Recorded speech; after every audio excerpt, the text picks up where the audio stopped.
Hello, नमस्कार साथियों। मेरा नाम है उमेश शर्मा। मैं आप सभी साथियों का अपने यूट्यूब चैनल हिंदी ज्ञान पर बहुत बहुत स्वागत करता हूं। साथियों, आज हम लोग इस वीडियो में यूपी टेट के लिए सीडीपी पीवाईक्यू जो कि 2011 से लेकर 2021 तक जितने भी सीडीपी के प्रश्न पूछे गए हैं प्राथमिक स्तर पर, हम लोग उन सभी प्रश्नों को डिस्कस करेंगे। साथियों, आप सभी से विनम्र निवेदन है कि आप लोग हमारे यूट्यूब चैनल हिंदी ज्ञान को सब्सक्राइब कर लीजिए। सीडीपी प्रश्न को डिस्कस कर लेने के बाद हम लोग ईवीएस के सभी प्रीवियस ईयर क्वेश्चन को डिस्कस किया जाएगा। तदुपरांत हिंदी के सभी प्रश्न को डिस्कस करेंगे। इसके बाद जब जितने भी प्रीवियस ईयर क्वेश्चन हैं उन सभी को डिस्कस कर लेने के बाद हम लोग डेली बाय डेली 150 प्रश्न का अभ्यास प्रश्न किया जाएगा। आइए स्टार्ट करते हैं। फर्स्ट क्वेश्चन है, आप सभी देख सकते हैं, ये 27 जून 2023 का ये पूछा गया प्रश्न है। फर्स्ट क्वेश्चन है, संवेग व्यक्ति की उत्तेजित दशा है या कथन निम्नांकित में किसका है? तो इसका आंसर हो जाएगा बुद्धबुद्ध महोदय का है। साथियों, इसका एक्सप्लेनर आप सभी लोग पढ़ सकते हैं। संवेग के लिए अंग्रेजी का शब्द है इमोशन, जिसकी उत्पत्ति इमोबियर से हुई है, जिसका अर्थ होता है उत्तेजित होना। इस प्रकार संवेग को व्यक्ति की उत्तेजित दशा कहते हैं। इस दशा में हमारा बाह्य या आंतरिक व्यवहार बदल जाता है। वुडवर्थ के अनुसार संवेग व्यक्ति की उत्तेजित दशा होती है। साथियों, ये कथन को आप सभी लोग अच्छे से कंठस्थ कर लीजिएगा। रिपीट होने का मोस्ट पॉसिबल चांस रहेगा। आप सभी लोग अच्छे से इसको तैयार करके रखिएगा। नेक्स्ट क्वेश्चन नंबर 2 पर चलते हैं हम लोग। शैक्षिक विकास के मूल्यांकन का अर्थ है। इसका क्या आंसर हो जाएगा? ऑप्शन नंबर डी, ज्ञान क्षमता का मूल्यांकन करना। मूल्यांकन वो निर्धारित करने की एक व्यवस्थित प्रक्रिया है कि विद्यार्थियों द्वारा शैक्षिक उद्देश्यों की किस सीमा तक प्राप्त किया गया है।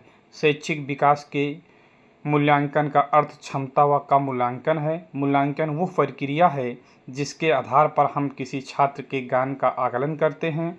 मूल्यांकन के द्वारा ही छात्र की किसी विषय में कमियों, उसकी किसी विषम के प्रति रुचि एवं उसकी प्रतिभा का आकलन किया जाता है। ये इसका एक्सप्लेनर था। नेक्स्ट क्वेश्चन पे हम लोग चलते हैं।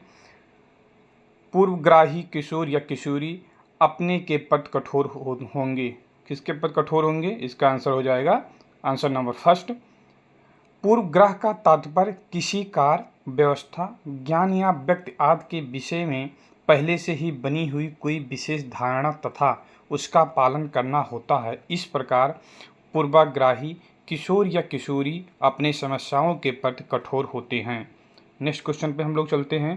क्वेश्चन नंबर 4 है, संज्ञानात्मक विकास के 4 चरणों, जिसमें है संवेदी पेशीय, पूर्व संक्रात्मक, स्थूल संक्रात्मक और औपचारिक संक्रात्मक की पहचान की गई है। आपको बताना है ये किसने इसका पहचान किया है। तो इसका आंसर क्या हो जाएगा? जीन पियाजे, ऑप्शन नंबर डी। दोस्तों, आप सभी लोग इसको याद करके अच्छे से कंठस्थ कर लेना कि संवेदनात्मक गामक अवस्था 0 से 2 वर्ष के बीच में होता है। पूर्व संक्रात्मक अवस्था 2 से 7 वर्ष के बीच में होता है। मूर्त संक्रात्मक अवस्था 7 से 11 वर्ष के बीच में होता है। और औपचारिक संक्रात्मक अवस्था 11 से लेकर 15 वर्ष तक होता है। नेक्स्ट क्वेश्चन पे हम लोग चलेंगे। नेक्स्ट क्वेश्चन है, कौन से गुण अच्छे मानसिक स्वास्थ्य के नहीं हैं? आपको ये बताना है इसमें से कौन सा ऐसा गुण है जो अच्छे मानसिक स्वास्थ्य के लक्षण नहीं होते हैं। तो इसका आंसर नंबर सी हो जाएगा, बहुत विनीत या स्वयं में सीमित। इसका एक्सप्लेनर देख सकते हैं। अच्छा मानसिक स्वास्थ्य एक प्रकार का समायोजित व्यवहार होता है जिसके द्वारा बालक सभी स्तरों जैसे सामाजिक, मानसिक एवं शैक्षिक स्तरों में समायोजन कर लेता है।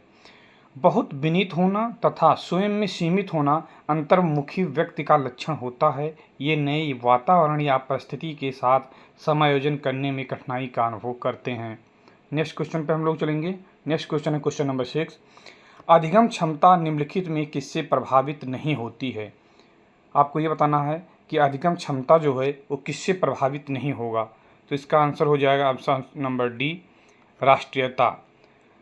आप सभी साथियों से ये विनम्र अनुरोध है कि कि अधिगम को प्रभावित करने वाले जितने भी कारक इसमें दिए हैं, इसको अच्छे से आप लोग कंठस्थ करके ही जाइएगा। पहला कारक क्या होता है? आनुवंशिकता, जिसको इंग्लिश में हेरिडिटी बोलते हैं। सेकंड क्या है? वातावरण यानी कि इन्वायरमेंट।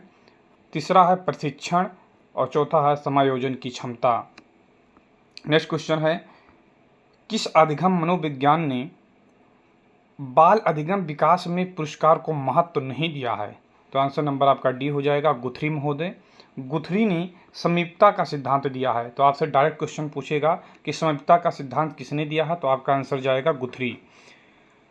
इसके एक्सप्लेनर हम लोग देखते हैं क्या लिखा है। गुथरी ने समीपता का सिद्धांत दिया। उसके अनुसार उद्दीपक और अनुक्रिया के मध्य अनुबंध पुनर्बलन के आधार पर नहीं बल्कि समीपता के आधार पर होती है, जबकि थॉर्नडाइक, पावलो एवं स्क्रेन ने अधिगम क्षमता को प्रभावित करने वाले कारकों में पुरस्कार को एक महत्वपूर्ण कारक माना है।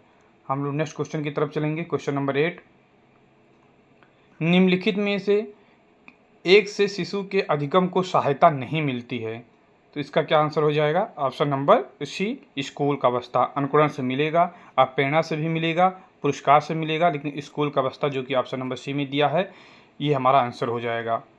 नेक्स्ट क्वेश्चन है, स्व केंद्रित अवस्था होती है बालक के। आपको ये बताना है कि स्व केंद्रित कौन सी अवस्था होती है बालक की, तो ये आपका आंसर हो जाएगा ऑप्शन नंबर बी, 3 से लेकर 6 वर्ष तक। नेक्स्ट क्वेश्चन 9 क्वेश्चन का आप एक्सप्लेनर देख सकते हैं। जन्म से 6 वर्ष तक की अवस्था को शैशव अवस्था कहा जाता है। शैशव अवस्था का चरण 3 से लेकर 6 वर्ष, जिसे पूर्व बालावस्था भी कहते हैं। ये बालक स्वयं की खुशी की चिंता करता है, इसलिए इस अवस्था को स्वकेंद्रित अवस्था भी कहा जाता है। नेक्स्ट क्वेश्चन, माँ बाप के साये से बाहर निकल अपने साथी बालकों की संगत को पसंद करना संबंधित है, यानी कि कौन सी उम्र के बच्चे इस तरीका का व्यवहार करते हैं, तो ऑप्शन नंबर आपका सी हो जाएगा, उत्तर बालावस्था। इसका एक्सप्लेन आप सभी लोग पढ़ सकते हैं। नेक्स्ट क्वेश्चन पे हम लोग चलेंगे, क्योंकि क्वेश्चन बहुत ज़्यादा हैं। आप समझ सकते हैं 2011 से 2021 तक 11 पेपर हो चुके हैं। एक सेट में 30 क्वेश्चन है, यानी 11 गुणे 30 यानी कि 330 प्रश्न हैं। हम लोगों को 303 प्रश्न को डिस्कस करना है, इसलिए हम ज़्यादा एक्सप्लेन पे ध्यान नहीं देंगे। आप सभी लोग वीडियो को वॉच करके एक्सप्लेन को साथ में पढ़ते रहिएगा। नेक्स्ट क्वेश्चन नंबर 11, मानसिक परिपक्वता की ऊंचाई को छूने के लिए प्रयत्न रहना संबंधित है, तो आपका आंसर क्या हो जाएगा? किशोरावस्था से। अब विकल्प नंबर ये। किशोरावस्था किसे कहते हैं, इसको थोड़ा देख लेते हैं। किशोरावस्था वो अवस्था है जिसमें बालक को नई समस्याओं एवं संवेगों का सामना करना पड़ता है। इस अवस्था में समस्याओं को हल करने के लिए परिपक्वता की ओर उन्मुख होता है तथा मानसिक परिपक्वता के शिखर पर पहुंचने का प्रयत्न करता है, जहां उसे संतुष्टि का अनुभव मिलता है। नेक्स्ट क्वेश्चन नंबर 12, सीखने का प्राथमिक मूलभूत नियम संबंधित है, तो अभ्यास काल से नहीं होगा इसका आंसर। इसका आंसर ऑप्शन नंबर डी हो जाएगा, तत्परता से। तत्परता को इंग्लिश में रेडीनेस कहते हैं। जब किसी भी बच्चों के अंदर रेडीनेस यानी कि तत्परता बहुत ज़्यादा होगी, तो वो सीखने के प्रति उतना ही ज़्यादा इच्छुक होगा। इसका एक्सप्लेन थोड़ा देख लेते हैं, इंपॉर्टेंट है। सीखने का प्राथमिक मूलभूत नियम तत्परता से संबंधित है। थॉर्नडाइक ने सीखने के 3 नियम दिए हैं। आप सभी लोग साथियों इस क्वेश्चन को बहुत अच्छे से याद कर लीजिएगा। ये 2021 में जो पेपर निरस्त हुआ था उसमें क्वेश्चन पूछा गया था कि थॉर्नडाइक ने सीखने के कितने नियम दिए हैं, तो आप लोग देख सकते हैं थॉर्नडाइक ने सीखने के 3 नियम दिए हैं। कौन कौन है? तत्परता का नियम, दूसरा है प्रभाव का नियम और तीसरा है अभ्यास का नियम। जिसमें तत्परता का नियम है, यह नियम कार्य करने के पूर्व तत्पर या तैयार किए जाने पर बल देता है। यदि हम किसी कार्य को सीखने के लिए तत्पर या तैयार होते हैं तो उसे शीघ्र सीख लेते हैं। तत्परता से कार्य करने की इच्छा निहित होती है। ध्यान केंद्रित करने में भी तत्परता सहायता प्राप्त करती है। नेक्स्ट क्वेश्चन है क्वेश्चन नंबर 13, सीखने की प्रक्रिया को प्रभावित करने वाले कारक हैं। आपका आंसर क्या हो जाएगा? ऑप्शन नंबर डी, अनुकरण भी हो जाएगा, जिसको इमिटेशन कहते हैं, प्रशंसा व निंदा, ये बालक पे बहुत ज़्यादा डिपेंड करता कि बालक का अगर प्रशंसा होगा तो उस कार्य को करने के लिए ज़्यादा उत्सुक होगा। अगर बालक की निंदा होती है तो वो कार्य करने के लिए संकुचित महसूस करेगा। प्रतियोगिता, आप लोग प्रतियोगिता को बहुत अच्छी तरीके से प्रभावित कर भी सकते हैं। और इसका आंसर क्या हो जाएगा? ये सभी। अब आप लोग, ज़रूरी नहीं है कि जो नेक्स्ट क्वेश्चन मिलेगा विकल्प ही होंगे, तो आप लोग इसको अच्छे से कंशस्ट कर लीजिएगा कि अधिगम को प्रभावित करने वाले कारक कौन कौन हो सकते हैं। पहला क्या है? पूर्व अधिगम। सेकंड है विषय वस्तु का स्वरूप। थर्ड है विषय के प्रति मनोवृत्ति। फोर्थ है सीखने की इच्छा। फिफ्थ है सीखने की विधि। सिक्स्थ है अभिप्रेरणा। सेवन्थ नंबर पे आनुवंशिकता। 8 नंबर पे वातावरण। 9th नंबर पे प्रशिक्षण, जिसको शिक्षण बोलते हैं। और 10th नंबर पे प्रशंसा एवं निंदा। नेक्स्ट क्वेश्चन, बालकों के सीखने में प्रेरणा को किस रूप में उपयोगी माना जाता है? इसका आंसर क्या हो जाएगा? 14 का। इसका एक्सप्लेनेशन देख लेते हैं। प्रेरणा, जिसको क्या बोलते हैं? मोटिवेशन। मोटिवेशन को अप्रेरणा कहते हैं। तो अप्रेरणा आवश्यकता जनित होती है जो बालक को अधिगम के लिए प्रोत्साहित करती है। यह अप्रेरणा सकारात्मक एवं नकारात्मक दोनों प्रकार की होती है, जैसे प्रशंसा, पुरस्कार, दंड, प्रदर्शना एवं व्यक्तित्व का आदर आदि। आप इसको इस प्रकार से समझिएगा, जब बालक की अच्छाई का गुणगान किया जाता है, जब बालक को प्रशंसा किया जाता है, यानी बालक को पुरस्कार दिया जाता है, तो उसे सकारात्मक पुनर्बलन कहेंगे। जब बालक को दंड देंगे तो उसको नकारात्मक पुनर्बलन कहते हैं। नेक्स्ट क्वेश्चन की तरफ चलेंगे, थोड़ा माफ़ करिएगा। 15 नंबर क्वेश्चन थोड़ा धुंधला आया है स्कैन करने में, तो आप सभी लोग इसको कॉपरेट करके इसको पढ़ सकते हैं। कक्षा में विद्यार्थियों को अधिगम के लिए प्रेरित करने हेतु किस युक्ति का अनुप्रयोग आप नहीं करते हैं? तो इसका आंसर क्या हो जाएगा? उनकी अत्यधिक प्रशंसा करना। आप एक एज ए टीचर आप इसी समझिएगा, किसी भी छात्र जो किसी प्रश्न का आंसर बहुत आसानी से दे पा रहा है, उसका हम बहुत मैक्सिमम टाइम प्रशंसा नहीं करेंगे, क्योंकि ज़्यादा प्रशंसा करने पर बालक को हतोत्साहित होने लगता है। इसके थोड़ा एक्सपेरिमेंट को देख लेते हैं। छात्रों की अत्यधिक प्रशंसा करना उन्हें अधिगम के लिए प्रेरित करने की उपयुक्त युक्ति नहीं है, क्योंकि इससे बालक में अहम की भावना का संचार हो जाता है तथा वो अपने ज्ञान की अभिवृद्धि के लिए प्रयास नहीं करेगा, अतः शिक्षण अधिगम प्रक्रिया में नकारात्मक सिद्ध हो सकती है। नेक्स्ट क्वेश्चन है, बुद्धि एवं सृजनात्मकता में किस प्रकार का सहसंबंध पाया जाता है? तो आपका क्या आंसर हो जाएगा? धनात्मक। धनात्मक का मतलब आप ऐसे समझिएगा, जब एक दूसरे को कोऑपरेट करें। इस प्लेन थोड़ा देख लीजिए। बुद्धि एवं सृजनात्मकता दो अलग अलग घटक होते हैं, फिर भी इन दोनों घटकों को धनात्मक संबंधों के द्वारा जोड़ा जाता है। बुद्धि का स्तर बढ़ने पर सृजनात्मकता में वृद्धि होती है तथा बुद्धि के घटने पर सृजनात्मकता में कमी आ जाती है। नेक्स्ट क्वेश्चन, कक्षा में अनुशासन बनाए रखने के लिए सर्वाधिक प्रभावशाली उपाय क्या है? तो आप इसका आंसर क्या देंगे? ऑप्शन नंबर बी, शिक्षण को रोचक एवं व्यवहारिक बनाना। इसका थोड़ा एक्सप्लेनेशन देख सकते हैं। कक्षा कक्ष का वातावरण यदि शांत हो तथा कक्षा कक्ष में पढ़ाई जाने वाली विषय वस्तु को अत्यधिक रोचक और उसे व्यवहारिक बनाया जाए, जिससे कक्षा के विद्यार्थी उस विषय वस्तु पर ध्यान केंद्रित करेंगे, जिससे कक्षा का अनुशासन बना रहेगा। अतः यह कक्षा में अनुशासन बनाए रखने का सर्वाधिक प्रभावशाली उपाय है। नेक्स्ट क्वेश्चन की तरफ चलेंगे। शैशवावस्था में बच्चों के क्रियाकलाप होते हैं, किस वर्ष में होंगे? तो ऑप्शन नंबर ये हो जाएगा, मूल प्रवृत्तात्मक। नेक्स्ट क्वेश्चन की तरफ चलेंगे, क्वेश्चन नंबर 19। जिन विद्यालयों में समेकित शिक्षा दी जाती है उसके शिक्षकों को किस क्षेत्र विशेष में प्रशिक्षित करना चाहिए? तो आपका आंसर क्या हो जाएगा? विकल्प नंबर ये, विशेष आवश्यकता वाले बच्चों की पहचान एवं शिक्षण करना। समेकित शिक्षा में शिक्षण कार्य करने वाले शिक्षकों में विशेष आवश्यकता वाले बालकों तथा लक्षणों को पहचानने की क्षमता होना अति अनिवार्य है, अतः उन्हें इसका प्रशिक्षण दिया जाना चाहिए। Next question, question number 20। निम्नलिखित में से किस समूह के बच्चों को समायोजन की समस्या होती है? तो इसका आंसर क्या हो जाएगा? विकल्प नंबर डी, कुशाग्र बुद्धि के बच्चे। आप लोग थोड़ा देख लीजिए कि कुशाग्र का क्या तात्पर्य है। कुशाग्र बुद्धि के बच्चों का समायोजन की समस्या रहती है। ऐसे बच्चों के लिए शिक्षा का सफल कार्यक्रम वही हो सकता है जिसका उद्देश्य उनकी विभिन्न योग्यताओं का विकास करना हो। अतः यही कारण है कि विद्यालयों में समानता देखा जाता है कि कुशाग्र बुद्धि वाले बच्चे सामान्यतः उन्हीं बच्चों के साथ समायोजित होना पसंद करते हैं जो बुद्धि स्तर पर उनके बराबर हों, न कि उनके साथ जो विद्यालय में समान स्तर के होते हैं। अतः इसलिए समायोजन करने में कठिनाई का सामना करना पड़ता है। Next question, question number 21। किसी शिक्षक को यदि लगता है कि उसका एक विद्यार्थी जो पहले विषय वस्तु को भली प्रकार सीख रहा था उसमें स्थिरता आ गई है, शिक्षक को इसे क्या करना चाहिए? सीखने की प्रक्रिया की स्वाभाविक स्थिति मानना चाहिए। ज़रूरी आपको इस बात को ध्यान रखना होगा, ज़रूरी नहीं है कि कोई बच्चा एक ही स्पीड से या एक ही गति से वो सीखता चला जाए।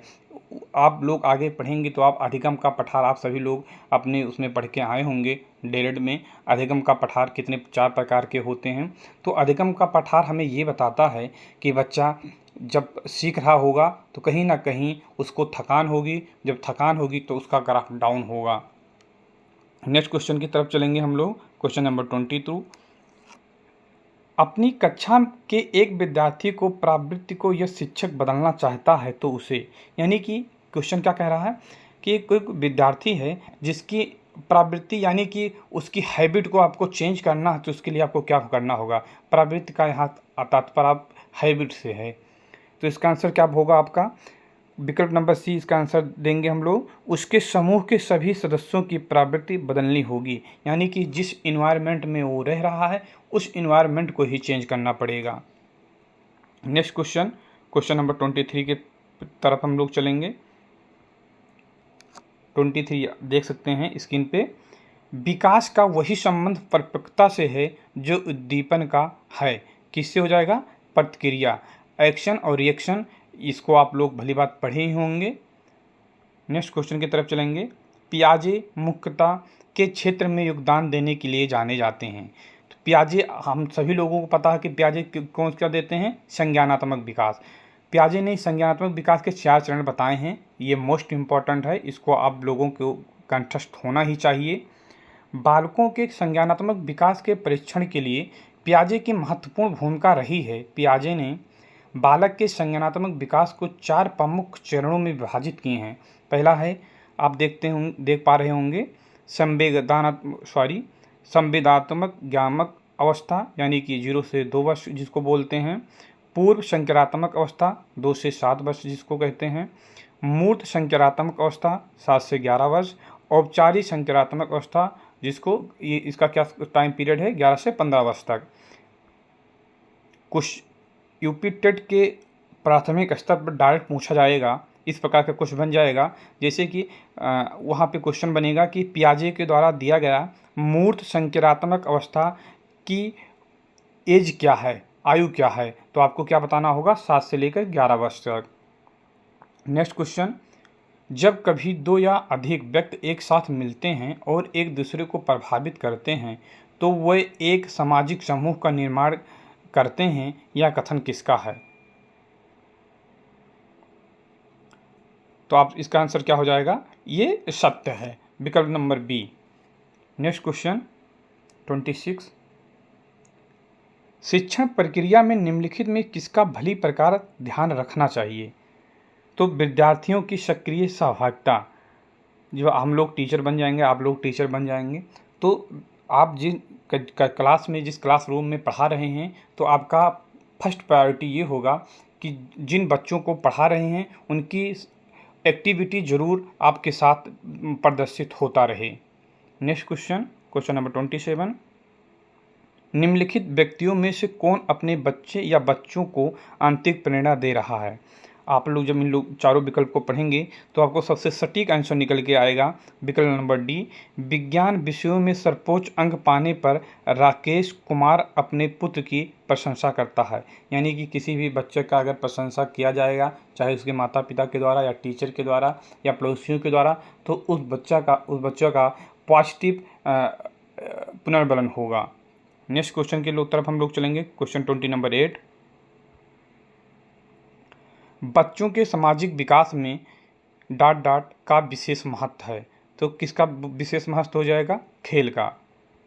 नेक्स्ट क्वेश्चन 29, भाटिया बैटरी का प्रयोग निम्न में से किसके परीक्षण हेतु किया जाता है? तो ऑप्शन नंबर आपका यहाँ पे बी हो जाएगा, बुद्धि से।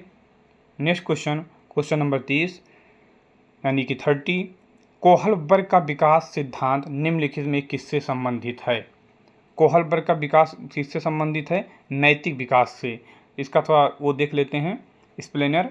लॉरेंस कोहलबर्ग ने 10 से 16 वर्ष के उम्र में बच्चों के व्यवहार का विश्लेषण किया तथा जीन पियाजे के नैतिक विकास के सिद्धांत को विस्तारित, परिवर्तित तथा परिमार्जित किया।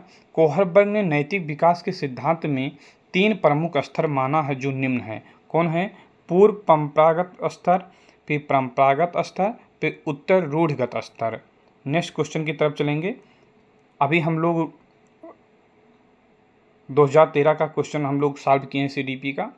अब ये थोड़ा PDF लगाने में थोड़ा गलती हो गई थी, यानी कि 2013 पहले लग गया था, 2011 ये बाद में लगा है। इसके बाद सभी सीक्वेंस, यानी कि 2011 2013 हम लोग पढ़ ही चुके हैं, फिर 2014 पढ़ेंगे, 2015 पढ़ेंगे, 2016, ऐसे करके हम लोग 2021 तक चलेंगे तथा उन प्रश्नों को भी इसमें शामिल किए हैं जो 2021 में निरस्त हुए थे।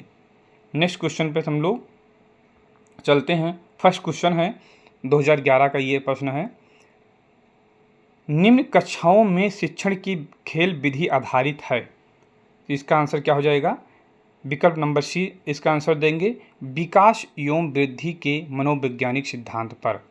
यानी कि इसका कहने का तात्पर्य ये है कि विकास एवं वृद्धि के मनोवैज्ञानिक सिद्धांत शिक्षण खेल विधि पर आधारित है। इसका थोड़ा एक्सप्लेनर देख सकते हैं। निम्न यानी कि प्राथमिक स्तर 1 से लेकर 5 की बात कर रहे हैं, पर बालकों को शिक्षा प्रदान करने के साथ यह भी आवश्यक होता है कि उनकी शारीरिक बुद्धि एवं विकास पर ध्यान दिया जाए। इसके लिए सबसे सर्वोत्तम विधि खेल विधि है, क्योंकि खेल विधि वृद्धि एवं विकास के मनोवैज्ञानिक सिद्धांत पर आधारित होती है। नेक्स्ट क्वेश्चन है, डिसलेक्सिया संबंधित है। डिसलेक्सिया किससे संबंधित हो जाएगा? पठन विकार से। विकल्प नंबर सी। नेक्स्ट क्वेश्चन, विशेष रूप से जरूरतमंद बच्चों की शिक्षा का प्रबंध होना चाहिए। तो क्या इसका आंसर हो जाएगा? दूसरे सामान्य बच्चों के साथ।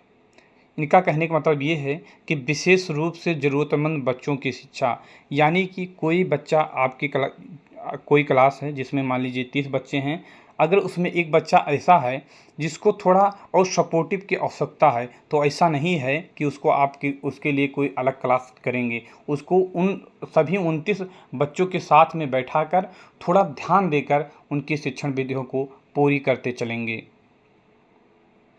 नेक्स्ट क्वेश्चन है क्वेश्चन नंबर 4, अधिगम के पराक्रम में अप्रेरणा क्या करेगी? अब ऑप्शन नंबर डी इसका आंसर जाएगा, नए सीखने वालों में अधिगम के लिए रुचि का सृजन करता है। इसका थोड़ा एक्सप्लेन देख सकते हैं आप सभी लोग। अधिगम पराक्रम में अप्रेरणा का महत्वपूर्ण स्थान है। अप्रेरणा का मतलब मोटिवेशन। अप्रेरणा के माध्यम से सीखने वालों में अधिगम के प्रति रुचि उत्पन्न किया जा सकता है, जो अधिगम को प्रभावी बनाता है। अधिगम के पराक्रम में रोचकता को बढ़ाने के लिए अप्रेरणा का प्रयोग करना चाहिए, ताकि बच्चों में अधिगम के प्रति रुचि एवं उत्सुकता बढ़ी रहे। कुल मिला के इनका कहने का मतलब है कि बच्चों को टाइम मोटिवेशन देते रहें। नेक्स्ट क्वेश्चन नंबर 5, कक्षा 5 के न्यून दृष्टि वाले बच्चों को तो थोड़ा आपको देखने में कठिनाई महसूस करना पड़ रहा होगा, ये सही से प्रिंट नहीं हो पाया है। इसका आंसर नंबर सी हो जाएगा। नेक्स्ट क्वेश्चन की हम लोग तरफ चलेंगे। नेक्स्ट क्वेश्चन नंबर 6, शामपट को शिक्षण सामग्री के किस समूह के अंतर्गत किया जा सकता है। यानी कि इस सैमपट किस श्रेणी में आता है? इसका आपका आंसर हो जाएगा दृश्य साधन, यानी कि विकल्प नंबर बी। ये तो बहुत इजी क्वेश्चन है, सभी जानते होंगे इसको।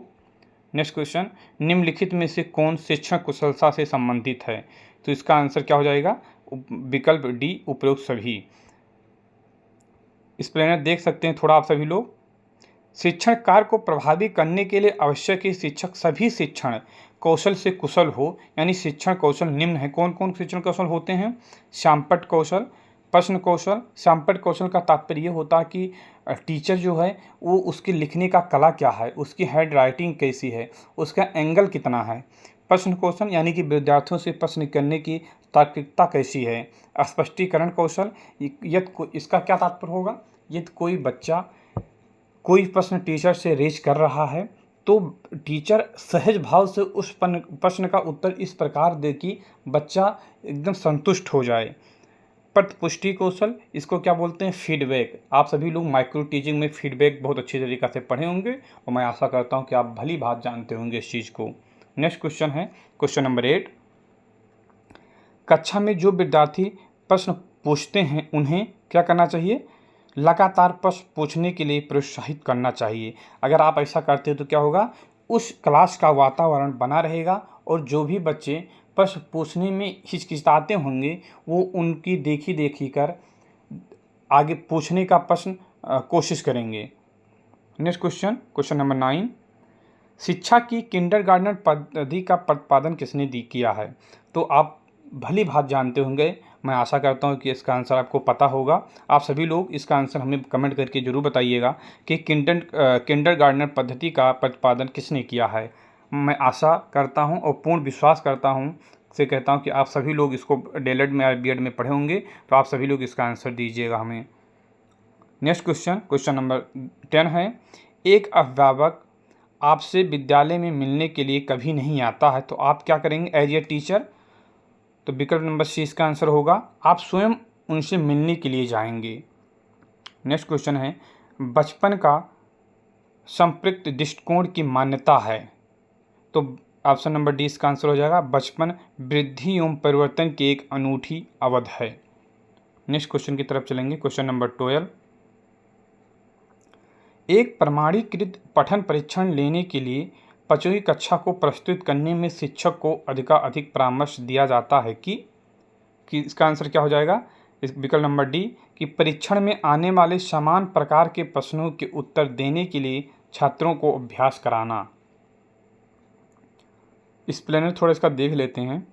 एक प्रमाणीकृत पठन परीक्षण लेने से पूर्व यह आवश्यक है कि शिक्षक छात्रों को परीक्षण में आने वाले प्रश्नों के प्रारूप की जानकारी दे तथा अधिक से अधिक प्रश्नों का अभ्यास कराए। ये आप लोग ध्यान रखिएगा, ये प्राथमिक स्तर की बात हो रही है, ना कि ये उच्च प्राथमिक स्तर की है। ये प्राथमिक स्तर यानी कि 1 से 5 की बात यहाँ पे कर रहे हैं। नेक्स्ट क्वेश्चन, असंगठित घर से आने वाला बच्चा सबसे अधिक कठिनाई का अनुभव करेगा। तो कहाँ पे करेगा? वो स्वतंत्र अध्ययन में करेगा। विकल्प नंबर 20 का आंसर हो जाएगा। आप देखते हैं कि एक छात्र बुद्धिमान है तो आप क्या करेंगे? उसे साथ संतुष्ट रहेंगे, उसे अतिरिक्त गृह कार्य देंगे? नहीं, ये दोनों विकल्प नहीं होगा। नेक्स्ट विकल्प हम लोग देखते हैं क्या है इसका नेक्स्ट विकल्प। वो जैसे अधिक प्रगति कर सके उसे उस तरह से उसे आगे अनुप्रेरित करेंगे। हाँ, इसका विकल्प नंबर सी बहुत अच्छा होगा। ये वो जैसे भी अधिक प्रगति कर रहा उसको हम लोग उस तरीक़ा से मोटिवेशन देंगे। Next question 15। यदि कुछ विद्यार्थी कक्षा में अध्ययन की चित्तवृत्ति में नहीं है तो आप क्या करेंगे? तो विकल्प नंबर इसका डी आंसर हो जाएगा, उन्हें अपनी रुचि अथवा आप अपने विषय के अनुसार रुचिपूर्ण चीज़ें बताएंगे, यानी कि उस सिखाने के आप प्रयत्न करेंगे। Next question, question number 16। वह स्तर जिसमें बच्चा किसी वस्तु एवं घटना के बारे में तार्किक रूप में सोचना शुरू कर देता है कहा जाता है। इसका आंसर क्या हो जाएगा? मूर्त संज्ञानात्मक अवस्था। और मूर्त संज्ञानात्मक अवस्था का टाइम पीरियड क्या है, एज क्या है? तो 7 से लेकर 11 वर्ष तक है। इस प्लान थोड़ा देख सकते हैं क्योंकि इंपॉर्टेंट क्वेश्चन है, रिपीट हमेशा होते रहें इस प्रकार के प्रश्न। तो पियाजे के संज्ञानात्मक विकास, डायरेक्ट क्वेश्चन बनेगा कि संज्ञानात्मक विकास का प्रतिपादन किसने किया है? तो आपका आंसर हो जाएगा पियाजे।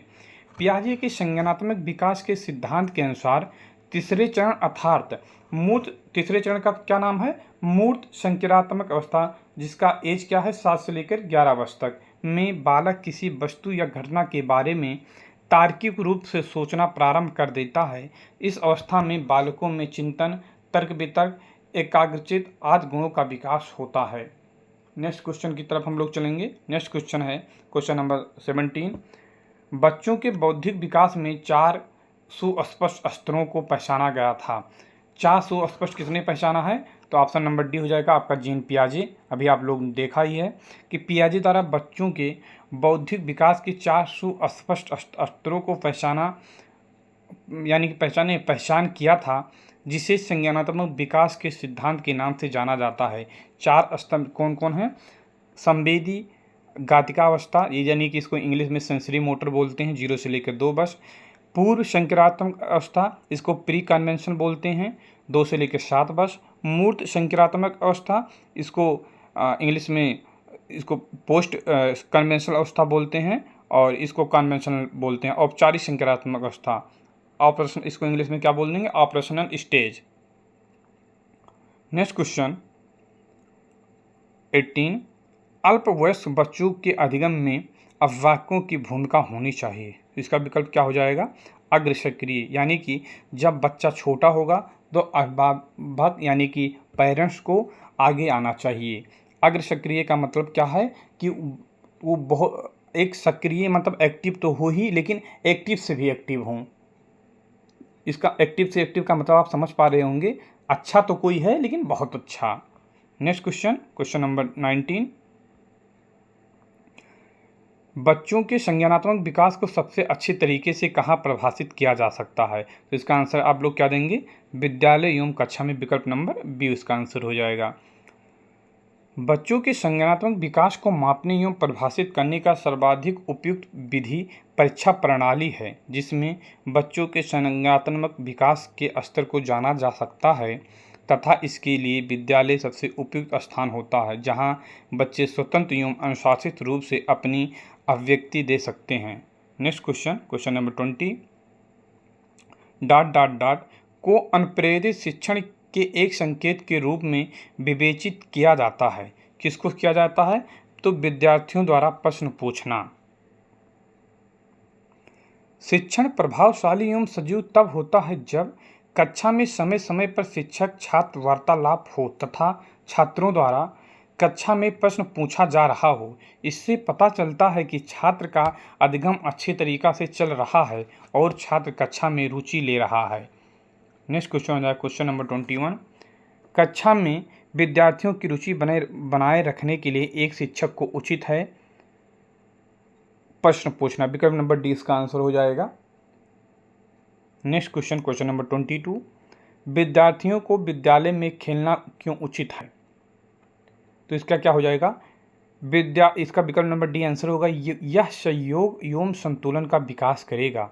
यानी कि इसका अगर एक्सप्लेनेशन देखते हैं तो विद्यार्थी द्वारा खेलने से उनका शारीरिक विकास संतुलित रूप में होता तथा खेलने से छात्रों में सहभागिता एवं नेतृत्व करने की क्षमता, समायोजन जैसे सामाजिक गुणों का विकास होता है। Next question. परिवार एक साधन है। तो परिवार कैसा साधन है? औपचारिक है कि अनौपचारिक है? तो इसका आंसर हो जाएगा अनौपचारिक। और अगर वहीं पे विद्यालय पूछ लेगा तो विद्यालय एक प्रकार का औपचारिक साधन है। Next question. एक शिक्षक विद्यार्थियों में सामाजिक मूल्यों को विकसित कर सकता है। किस प्रकार विकसित कर सकता है? इसके विकल्प को देखते हैं। फर्स्ट ऑप्शन क्या है? महान व्यक्तियों के बारे में बोलकर, अनुशासन की अनुभूति को विकसित कर। तो ऑप्शन सबसे इसका सटीक आंसर हो जाएगा विकल्प नंबर सी, आदर्श रूप में बर्ताव कर। यानी कि जैसा टीचर बर्ताव करेगा उसका स्टूडेंट उसी प्रकार उसका अनुकरण करेंगे। नेक्स्ट क्वेश्चन है क्वेश्चन नंबर 25। एक शिक्षक के लिए सबसे महत्वपूर्ण क्या है? तो विकल्प नंबर सी इसका आंसर हो जाएगा, विद्यार्थियों की कठिनाइयों को दूर करना। Next question. आप एक अति सक्रिय बालक को कैसे सही दिशा में लाएंगे? तो इसका आंसर सटीक क्या होगा? उसे श्यामपट्ट आज साफ करने का काम देंगे। यदि कक्षा में कोई अति सक्रिय बालक है तो एक अध्यापक को उसे शामपट आज साफ करने का काम देना चाहिए ताकि वो कक्षा कार्यों में व्यस्त रहे और शिक्षण अधिगम प्रक्रिया को बाधित न करे। नेक्स्ट क्वेश्चन की तरफ हम लोग चलेंगे। पृथक पृथक समजातीय समूह के व्यक्तियों के प्रति बच्चों की अभिवृत्ति साधारणतया आधारित होती है। तो ऑप्शन नंबर इसका ये आंसर हो जाएगा, उनके अभिभावकों की चित्तवृत्ति पर। Next question 20 number 8। आपको अपनी कक्षा में 2 मंद बुद्धि बच्चों को बैठाने के लिए बोला गया है, आप क्या करेंगे? तो विकल्प नंबर इसका सी आंसर होगा, ऐसे विद्यार्थियों को सिखाने की तकनीक सीखेंगे। शिक्षक द्वारा सभी प्रकार के बच्चों को शिक्षा दी जाती है, परंतु शिक्षक के लिए यह आवश्यक है उसे भिन्न भिन्न बौद्धिक स्तर के बच्चों को शिक्षा प्रदान करने के लिए विभिन्न शिक्षण विधि एवं तकनीकी कौशल का ज्ञान हो।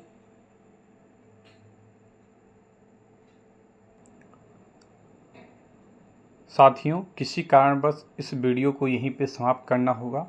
आप सभी लोग हमारे चैनल को सब्सक्राइब कर लीजिए, बेल आइकन को ऑन कर लीजिए और ज़्यादा से ज़्यादा अपने दोस्तों में शेयर कराइए इस वीडियो को।